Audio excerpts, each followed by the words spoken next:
அஸ்ஸலாமு அலைக்கும் சொந்தங்களே. எனக்கு சண்டே சாட்டர்டே ரொம்ப ஃபீவர் இருந்துச்சு.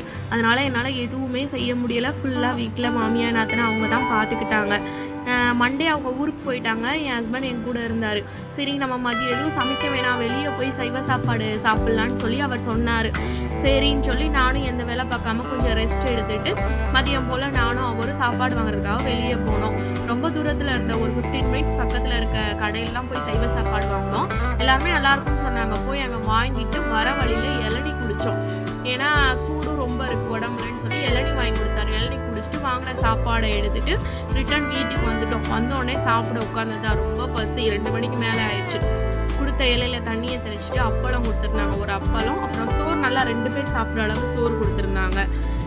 அதுக்கப்புறம் வெஞ்சனம் 2 கொடுத்துருந்தாங்க. ஒன்று கேரட் முட்டைகோஸ் பருப்பு போட்டு ஒரு வெஞ்சனம், இன்னொன்று வந்து வெண்டிக்காய் பச்சடி, அப்புறம் ஒரு சின்ன ஊறுகாய் பாக்கெட்டு, சாம்பார், ரசம், மோர், வத்த குழம்பு என்னென்னமோ கொடுத்துருந்தாங்க. நமக்கு சாம்பார் தான் பிடிக்கும். அதனால ஃபஸ்ட்டு சாம்பார் வந்து சோத்தில் போட்டு நல்லா பெரட்டிட்டு 2 வெஞ்சனமும் கொஞ்சம் கொஞ்சம் எடுத்து அதுலேயுமே சோத்தை பெரட்டி அப்பளத்தை ஒரு துண்டு எடுத்து வச்சு சாப்பிட்றதுல இருக்க டேஸ்ட்டே வேறு லெவல்.